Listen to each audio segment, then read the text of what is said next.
오늘 말씀 보겠습니다. 오늘 말씀은 디모데후서 4장으로 가겠습니다. 디모데후서 4장.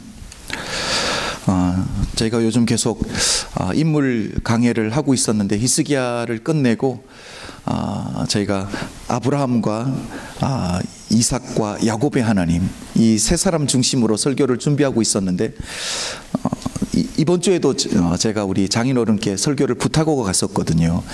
그래서 설교를 안 한다고 생각하고 그냥 준비만 하고 있었는데 오늘은 디모데후서를 하고 우리 다음 주부터 아브라함 설교를 시작하도록 하겠습니다. 처음에는 텍스트가 왔더라고요. 저희 사모가 이번 주에 오면 설교를 해야 될 것 같아. 그래서 저는 농담인 줄 알고 무슨 소리냐고, 아버님 계신데 아버님이 해주셔야지. 이렇게 속이 많이 안 좋다 그러시더라고요. 속 안 좋은 건 약 먹고 금방 설교하시면 되겠네 라고 했는데 그게 아니더라고요. 디모데후서 우리 4장 6절부터 18절까지입니다. 제가 오고 가며 한국에 있을 때 이 디모데후서를 계속 읽었었는데 한 2주 있으면서 한 10번 정도 읽었던 것 같아요. 그래서 제가 제 마음에 가장 오는 한 말씀을 여러분과 나누기를 원합니다. 디모데후서 4장 6절부터 18절까지인데 우리 먼저 6절부터 8절까지 다 함께 읽도록 하겠습니다. 앞에 부분을 먼저 보고 그리고 뒤에 부분과 함께 비교하면서 말씀을 전하도록 하겠습니다. 6절부터 8절까지 우리 다 함께 읽겠습니다. 시작. 관제와 같이 벌써 내가 부음이 되고 나의 떠날 기약이 가까웠도다. 내가 선한 싸움을 싸우고 나의 달려갈 길을 마치고 믿음을 지켰으니 이제 후노는 나를 위하여 의의 면류관이 예비되었으므로 주 곧 의로우신 재판장이 그날에 내게 주실 것이니 내게만 아니라 주의 나타나심을 사모하는 모든 자에게니라. 아멘. 디모데후서는 사도 바울이 믿음으로 낳은 아들, 사랑하는 아들 디모데에게 쓴 마지막 편지라고 여러분 생각하시면 됩니다. 우리는 흔히 디모데 전서와 후서를 목회서신이라고 하죠. 하나님이 가장 사랑하는 교회와 성도님들을 어떻게 섬겨야 되는지, 그리고 목회자로서, 아니 하나님을 섬기는 크리스찬으로 이 땅에 어떻게 살아가야 되는지 아버지가 아들에게 마지막 유언처럼 남기는 말이 바로 디모데 후서라고 생각하면 됩니다. 여러분, 오늘 6절부터 8절까지 지금 우리가 다 한 번 읽었었는데 지금 이제 사도 바울이 죽음을 바로 앞두고 쓴 글이에요. 어떤 느낌이 드세요, 여러분? 사도 바울에게서 어떤 느낌이 드세요? 저는 이 부분 6절부터 8절까지를 여러 번 읽고 묵상하면서 이 하나님을 향한, 이 사역을 향한 사도 바울의 헌신이라고 할까요? 희생이라고 할까요? 아니면 믿음의 결단이라고 할까요? 여기 6절 시작 부분을 보면 관제와 같이 벌써 내가 부음이 되고, 이 관제라는 것은 영어 성경을 보면 drinking offering이라고 말하는 거예요. 하나님 앞에 번제물을 드리는데 그 위에 포도주를 붓는 거거든요. 이것은 희생을 상징하는 거예요. 하나님 앞에 내 모든 것을 다 부어서 드리겠습니다라는 drinking offering을 이야기하는데, 죽음을 앞두고 있는 그 시점에서 하나님 앞에 내 삶을 마지막까지 부어드리겠다는 사도 바울의 믿음의 결심을 보게 된다는 거죠. 저는 오늘 이 부분을 보면서 사도 바울이 믿음의 아들인 디모데에게 크리스찬으로 이 세상을 살아가는데 꼭 기억해야 되는 세 가지를 남겨주고 있습니다. 저는 먼저 이 세 가지가 무엇인지, 이 세상에 하나님의 사람으로 살아갈 때 우리가 꼭 기억하고 살아갈 세 가지가 뭔지 나누도록 하겠습니다. 자, 첫 번째가 뭐냐면 우리 6절에 제가 가로를 치고 1번이 있죠. 1번을 보면 나의 떠날 기약이 가까웠도다. 이게 무슨 뜻입니까? 내가 돌아갈 곳이 있다라는 뜻이에요. 여기를 보면 떠날이라는 단어가 있는데 이 그릭 원본 성경을 보면 아날두세오스라는 단어를 쓰고 있습니다. 이 뜻이 뭐냐면 걷어서 치우다라는 뜻이에요. 우리가 가족이 캠핑을 가면 1박이든 2박이든 우리가 텐트를 치잖아요. 그렇죠? 텐트를 치고 나서 집에 돌아올 때 무엇을 합니까? 텐트를 걷어서 치우잖아요. 그렇죠? 이게 바로 사도 바울이 인생을 보는 눈이었습니다. 하나님이 나를 보내서 이 땅 가운데 살게 하신 이것이 내가 여기서 영원히 사는 것이 아니라 잠시 왔다 가는 것처럼, 내가 텐트를 치고 있다가 이제는 텐트를 걷고 하나님이 나를 부르시면 내가 곧 가겠습니다. 내 인생의 목적이 분명한 거예요. 어디예요? 이 땅이 아니라 하나님이 부르시면, 아버지가 부르면 나의 파이널 데스티네이션이 바로 하나님 품이라는, 내가 돌아갈 곳이 있다는 것을 분명히 기억하고 살아가는 사람이 바로 사도 바울이었다니까요. 제가 2주 동안 한국에서 가족들과 시간을 보내고 금요일 마지막 저녁에 우리 큰형과 우리 막내 동생 우리 문성민 목사와 함께 형이 맛있다고 하는 일본 라면집을 찾아갔습니다. 라면집을 찾아가서 형이 시켜주는 라면을 먹고 형이 사진을 찍었는데 카카오톡에 사진을 올리고 형이 길게 글을 남겼더라고요. 그 글을 보니까 오늘 새벽에 제가 말씀을 준비하면서 보니까 이렇게 써 있던데요. 나이가 들면 이런 시간이 그리운데 이런 시간이, 형제와 함께 시간을 보낼 것이 그립다라는 거죠. 그리고 왜 이 퀘션 마크를 2개를 크게 달고 이렇게 했더라고요. 사람들은 서로 이기적이고 다투면서 살아갈까? 그리고 또 마지막에 이렇게 썼더라고요. 언제 또 이런 시간이 올까? 그리고 이 하트 모양을 탁 찍어서 형이 남겨놨더라고요. 언제 이런 시간이 또 올까? 그렇죠. 시간은 한번 지나가면 돌아오지 않는다라는 거예요. 하나님이 내게 주신 이 시간, 함께 보낼 수 있는 기회를 주셨을 때 우리가 그 기회를 잘 살리는 것이 지혜가 아닐까, 저는 그렇게 생각해 보았습니다. 사도 바울이 가지고 있었던 인생을 보는 눈이 무엇이었습니까? 내가 여기서 살아가는 것이 다가 아니라, 여기서 내가 사는 것이 다가 아니라, 여기서 영원히 사는 것이 아니라 내가 돌아갈 하나님 품이 있다는 것을 알기 때문에 이곳에서 내가 가지고, 이곳에서 내가 누리고, 이곳에서 내가 높아지는 이것이 다가 아니라는 거예요. 붙들고 있는 것을 쉽게 내려놓을 수 있는 것이 바로 인생관을 내가 어떻게 가지는가가 아닐까 생각해 보았습니다. 사랑하는 성도 여러분, 기억하십시오. 여기서 우리가 영원히 사는 것이 아니라 우리가 돌아갈 곳이 있다는 거예요. 방향 감각을 분명히 하고 살아가는 우리 믿음의 사람들이 되시길 주의 이름으로 축복합니다. 두 번째는 8절을 한번 보십시오. 8절을 보면 두 번째 괄호를 치고 있는데, 나를 위하여 의의 면류관이 예비되었으므로. 두 번째는 무엇입니까? 하나님을 믿고 살아가는 우리 크리스찬들에게는 상급이 준비되어 있다는 것을 꼭 기억해야 되는 거예요. 여러분을 위해 하나님이 상급을 준비하고 계신다는 것 믿으시기를 주의 이름으로 축복합니다. 내가 주를 위해서 살아드리고 주의 생명을 붙들고 살아가고 이 땅 가운데 하나님의 사람으로 복음을 전하고 살아가는 그 길이 복될 뿐만 아니라 하나님이 바로 하늘나라에서 우리를 위해서 복을 준비하고 계신다는, 상을 준비하고 계신다는 거예요. 여러분, 이것을 기억한다면 상을 받으려면 어떻게 해야 됩니까? 잘해야 되잖아요. 그렇죠? 이 상에서 우리가 어떻게 살아드려야 될지, 하나님 앞에서 어떻게 살아야 될지 우리가 다시 한번 생각할 수 있어지는 이유가 무엇입니까?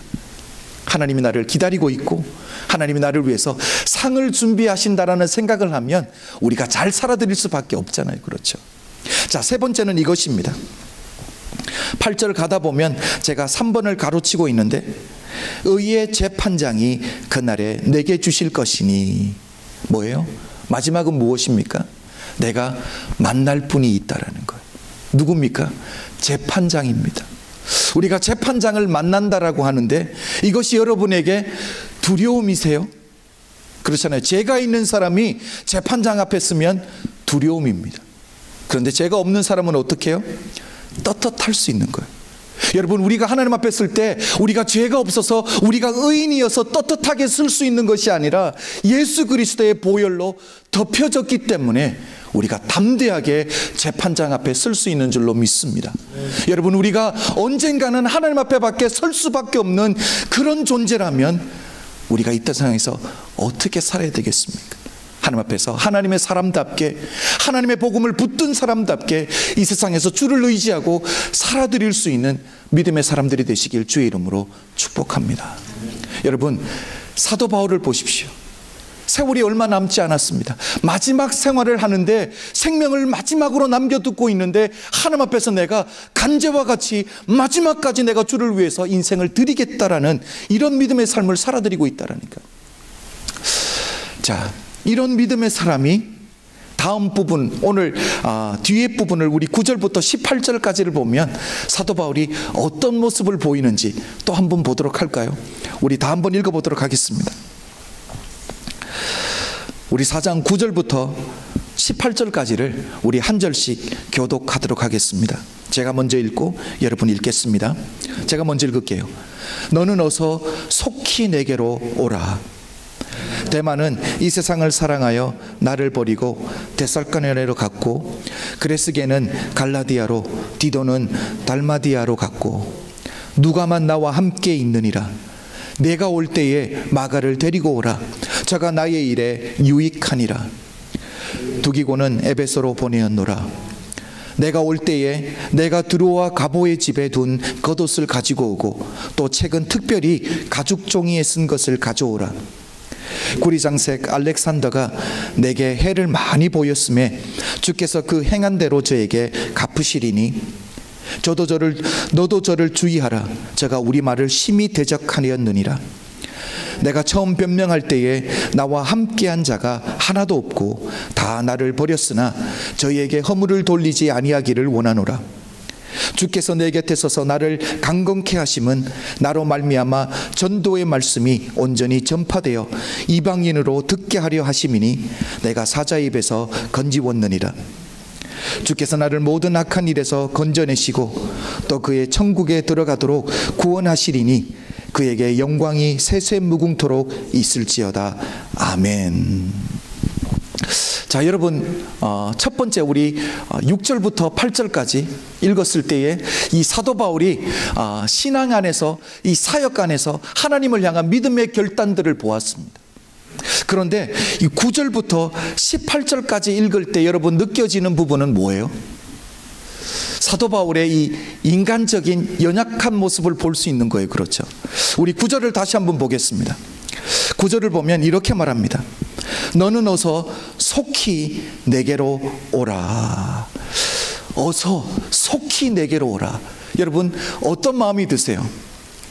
아들 디모데에게 사랑하는 아들아, 너가 보고 싶은데 내게 한번 와줬으면 좋겠다, 이런 표현이 아니잖아요. 그렇죠? 어떻게 말하고 있습니까? 어서 속히 내게로 오라 라고 말할 때 여러분 어떤 느낌이 드세요? 사도 바울이 늙었다, 외롭다라는 느낌이 들지 않으세요? 저도 어저께 아틀란타 공항에 한 8시 조금 넘어서 저녁에 도착했는데 병원에 오니까 9시 조금 넘었더라고요. 9시 조금 넘어서 이제 저는 병원에 있고, 또 10시에 우리 장인어른이 몸이 많이 안 좋으셔서 우리 처제 2명이 또 LA에서 어저께 왔거든요. 그래서 우리 장모님과 우리 희범 집사님이 공항에 우리 이제 처제들을 픽업하러 간 사이에 저랑 우리 사모랑 우리 목사님 함께 이렇게 옆에 있었는데 아직도 설사가 계속 설사를 하시더라고요. 그래서 이제 장모님이 안 계시니까 제가 부축해드려서 화장실까지 가서 기저귀 내려드리고 볼일 다 보는 거 이렇게 옆에서 도와드리는데 어떤 마음이 들었냐면 이게 인생이구나. 이게 인생이구나. 결국 이렇게 다들 가시겠지. 그리고 나도 이렇게 또 갈 텐데 라는 그런 마음이 들더라고요. 본인 마음은 어떨까요? 그렇죠?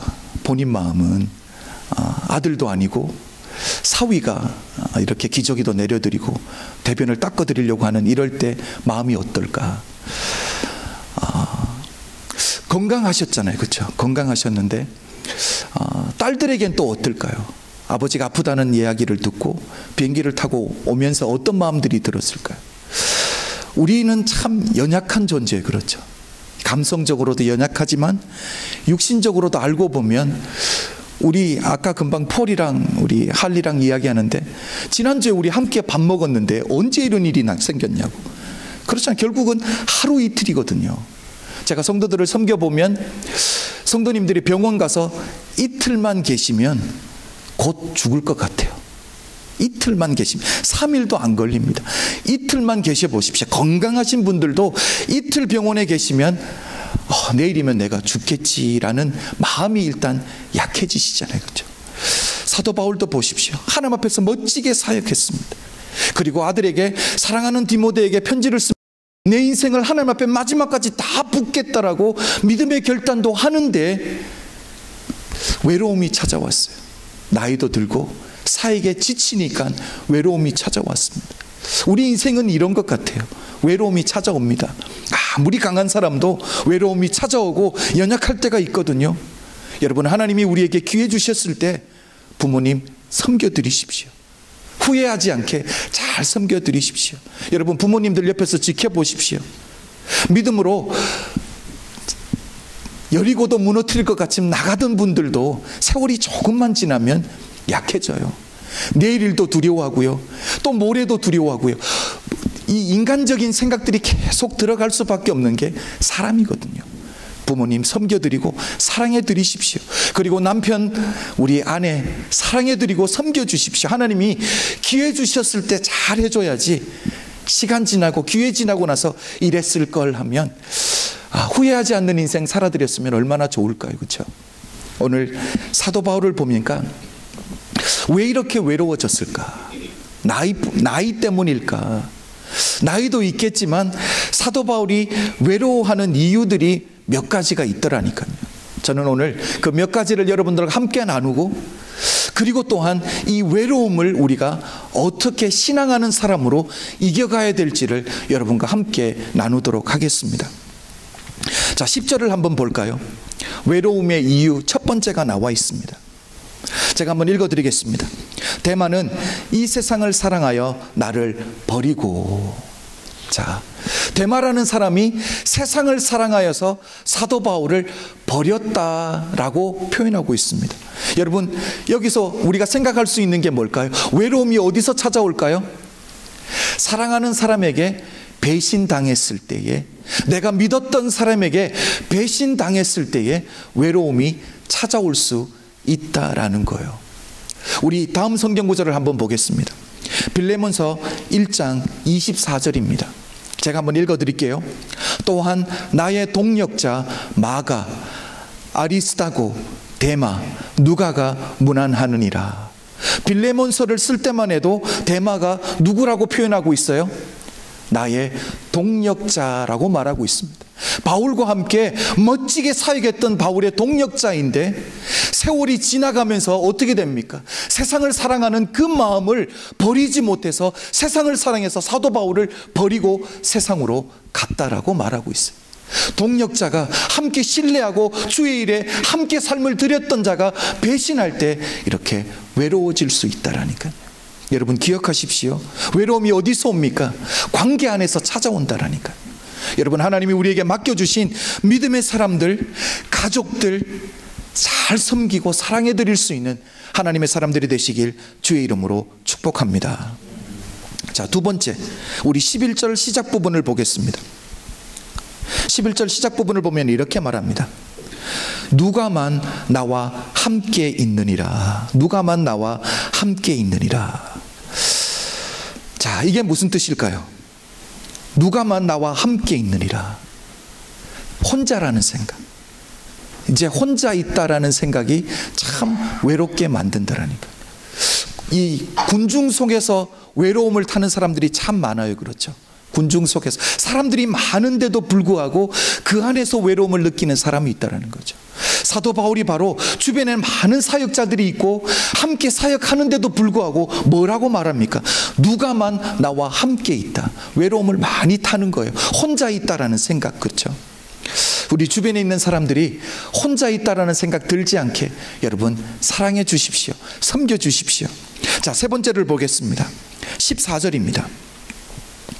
14절 시작 부분을 보면 구리장색 알렉산더가 내게 해를 많이 보였음에, 누군가가 나를 어렵게 할 때, 누군가가 나를 힘들게 할 때, 해를 끼칠 때 외로워진다라니까요. 자, 그래서 우리 교회 안에 있는 믿음의 공동체가 이렇게 중요한 거예요.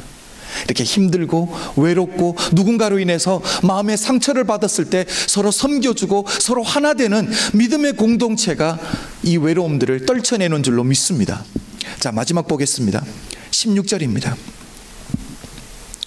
내가 처음 변명할 때 나와 함께한 자가 하나도 없고 다 나를 버렸으나, 나와 함께한 자가 하나도 없고 다 나를 버렸으나, 이게 무슨 뜻입니까? 이것은 거절감입니다. 상실감이에요.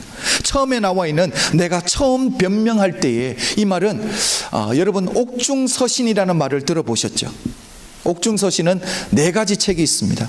빌레몬서와 골로새서와 또 뭐가 있죠?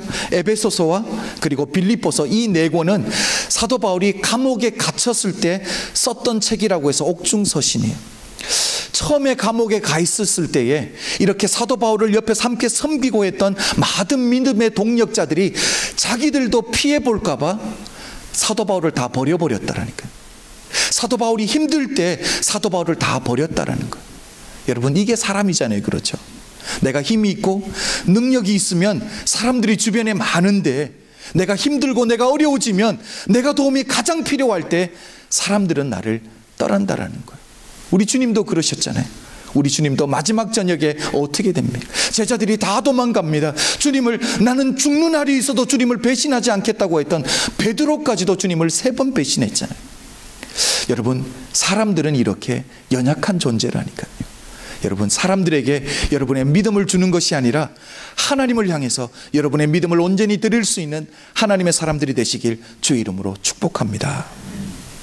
제가 16절을 금방 읽어드렸는데, 구리장색 알렉산더가 내가 해를 많이 보였음에, 뒤에 이렇게 말합니다. 주께서 그 행한 대로 저에게 갚으시리니, 행한 대로 갚으시리니. 여러분, 앞에 그 부분을 빼버리십시오. 구리장색 알렉산더가 내가 해를 많이 보였음에, 이 부분을 빼고 여러분의 이름을 한번 넣어 보십시오. 여러분의 이름을 넣어서 제 같으면 문성은이의 삶을 보고 주께서 그 행한 대로 저에게 갚으시리니 라고 한번 해보십시오. 여러분의 이름을 넣어서. 이게 여러분에게 위로가 되는 말씀이세요? 아니면 두려움이 되는 말씀이세요? 여러분이 하나님 앞에 살아왔던 그대로 하나님이 갚으시겠다라고 하면 그게 여러분에게 위로가 돼요? 아니면 두려움이 되세요? 이 말씀이 여러분에게 두려움의 말씀이 아니라 위로와 평강의 말씀이 될 수 있도록 믿음의 삶을 살아드릴 수 있는 하나님의 사람들이 되시길 주의 이름으로 축복합니다. 자, 사도 바울이 외로웠습니다.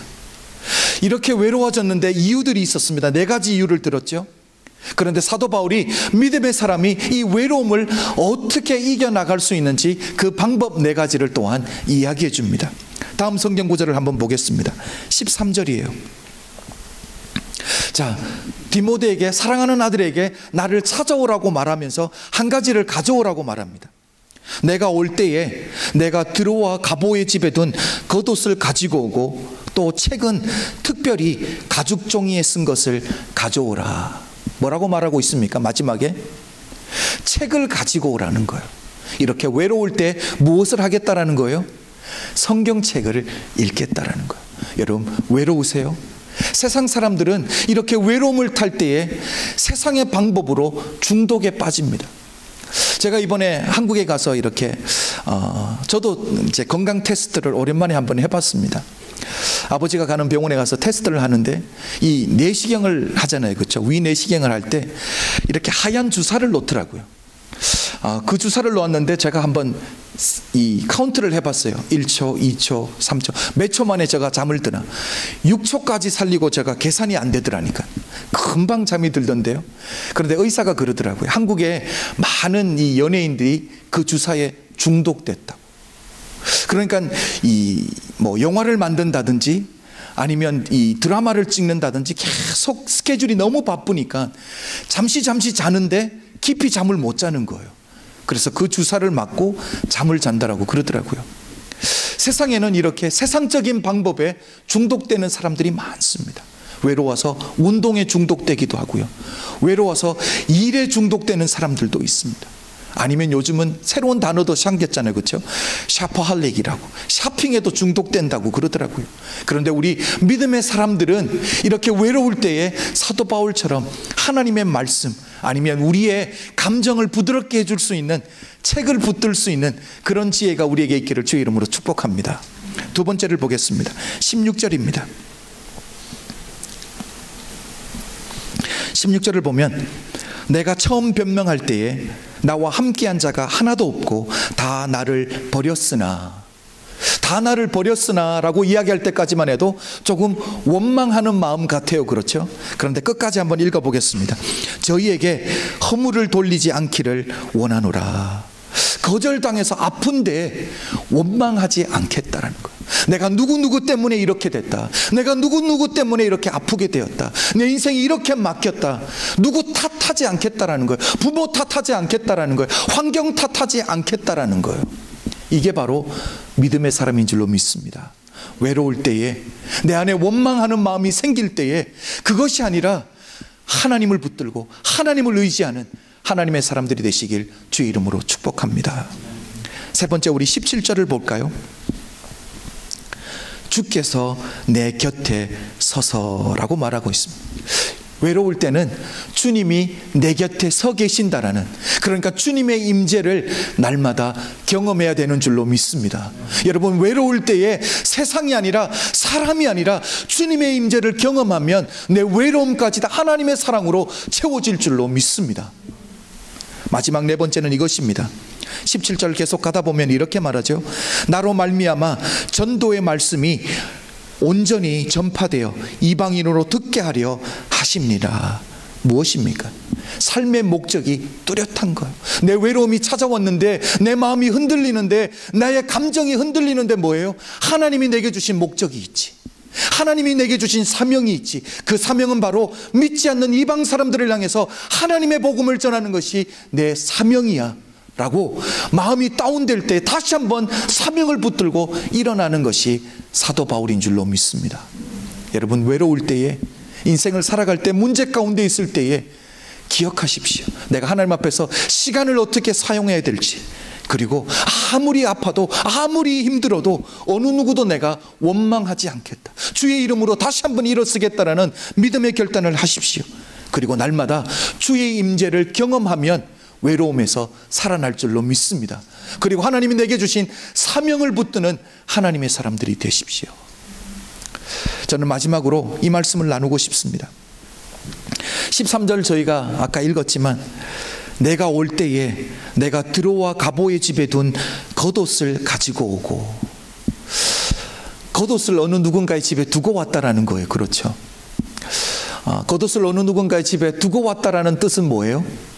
내가 언젠가는 가서 가지고 오겠다라는 그 뜻이잖아요. 그렇죠?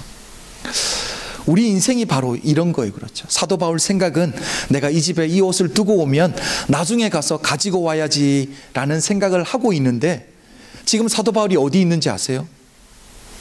감옥에 있습니다.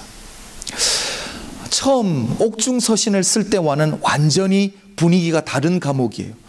처음 감옥에 갔을 때는 자유가 있었습니다. 사람들이 찾아와서 복음도 전할 수 있었는데, 지금은 황제가 네로 황제 때예요.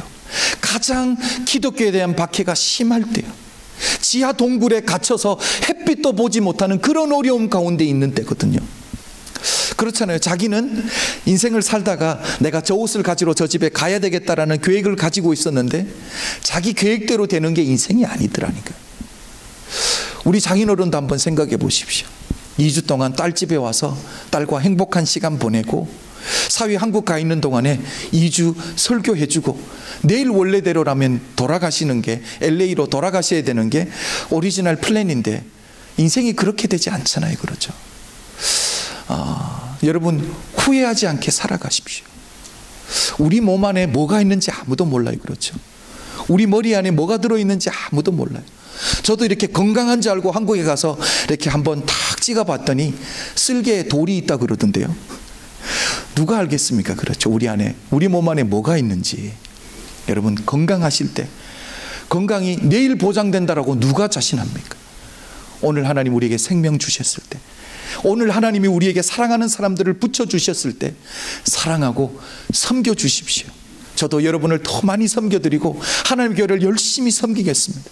그래서 하나님이 기뻐하시는 인생 살아드릴 수 있도록 우리 그렇게 한번 믿음의 삶을 살아드릴 수 있는 하나님의 사람들이 되시길 주의 이름으로 축복합니다. 여러분, 첫 번째 부분과 두 번째 부분 우리가 비교할 수 있습니다. 그렇죠? 첫 번째는 믿음의 결단을 멋지게 했어요. 그렇죠? 내 삶을 마지막 순간까지 주를 위해서 드리겠다. 그런데 이런 믿음의 사람도 외로움이 찾아오더라니까요. 여러분, 어떻게 사시겠습니까? 외로움이 찾아올 수도 있습니다. 우리의 마음이 다운될 수도 있어요. 그러나 그 순간에도 우리가 하나님을 붙들고 다시 한번 일어날 때에 그것을 통해서 우리 주변에 있는 사람들이 역시 믿음의 사람이 다르다라는, 하나님을 붙드는 사람이 다르다라는 그런 모습들을 보여줄 수 있는, 여러분의 삶이 복음이 될 수 있는, 여러분의 삶이 굿뉴스가 될 수 있는 그런 삶을 살아드리는 하나님의 사람들이 되시길 주의 이름으로 축복합니다. 기도드리겠습니다. 아버지 하나님, 감사합니다. 우리가 이렇게 연약한데도 불구하고 하나님 우리를 붙드시고 위로하시고 격려하시는 하나님의 은혜 감사합니다. 하나님, 우리가 그 하나님의 은혜를 붙들고 이 땅 가운데 살아드릴 수 있는 자들이 될 수 있도록 축복하여 주시옵소서. 하나님, 우리가 어찌하든지 우리가 주 안에 거하는 자들이 되게 하여 주시옵소서. 우리가 세상에 살지만 세상에 속하지 아니하고 세상의 것을 붙드는 것이 아니라 하나님 안에서 하나님의 생명을 붙들고 살아드릴 수 있는 믿음의 사람들이 다 될 수 있도록 우리 사랑하는 성도님들을 붙들어 주시옵소서. 그렇게 하실 하나님을 기대하며 예수님 이름으로 기도드렸습니다. 아멘. 우리 다 일어나서 마지막 찬양 주님께 드리겠습니다.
하나님,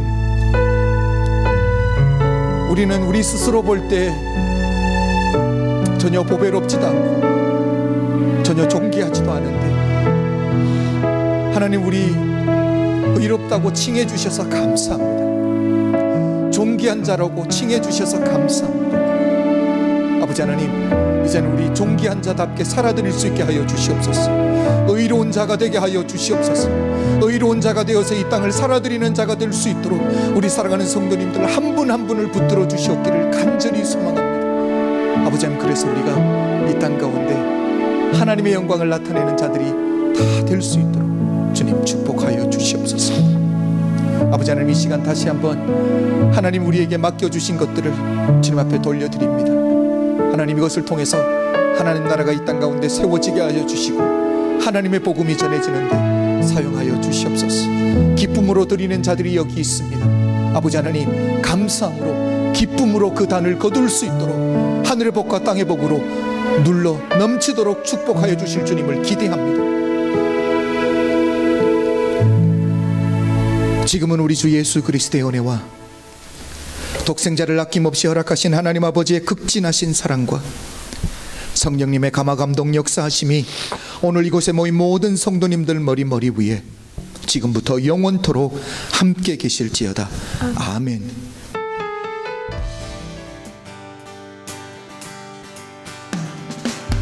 주신 신하심 놀라워 죄인의 마음은 드네 자비